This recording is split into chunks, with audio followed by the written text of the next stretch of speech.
সপ্তম শ্রেণীর স্টুডেন্টরা কেমন আছো তোমরা? বিজ্ঞান বইটা প্রচন্ড ভয় পাও।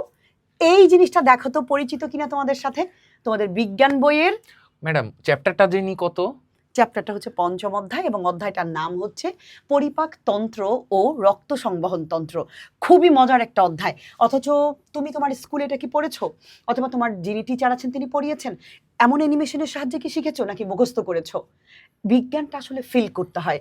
প্রত্যেকটা জিনিস যদি আমি তোমাকে দেখাই, এই জিনিসগুলো এখানে পরিপাক তন্ত্রটা পুরো উঠে আসছে। দেখো, তোমাকে মুখস্থ করাইলেও ঠিক কতটুকু মনে রাখতে পারবে স্যাররা, কিন্তু যদি এইভাবে করে শেখা যায়, এই জিনিসগুলো তোমাদের পুরা পরিপাক তন্ত্রটা এখানে নিয়ে আসছি আমরা। এই যে দেখো, তোমাদের এখানে লিভার, বা যেটাকে আমরা বলতে পারি যকৃৎ। যকৃৎ। আচ্ছা, এটা কি?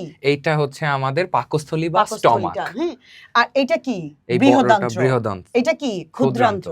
সো প্রত্যেকটা বিষয় যদি এভাবে করে শেখা যায়, তুমি পারবে না এটা কি হতে পারে? কখনোই না।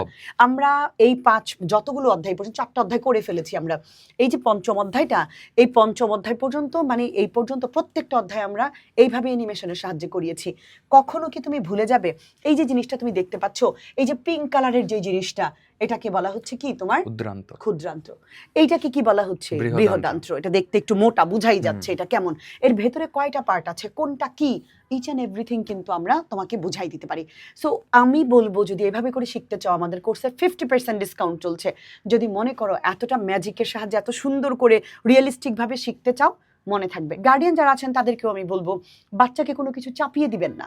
মানে মুখস্থ করো, না পারলে একটা ঠাস করে দিয়ে দিচ্ছেন, ওকে আপনি বুঝান। বিজ্ঞান আপনি মুখস্থ করে আপনি কতটুকু মনে আছে?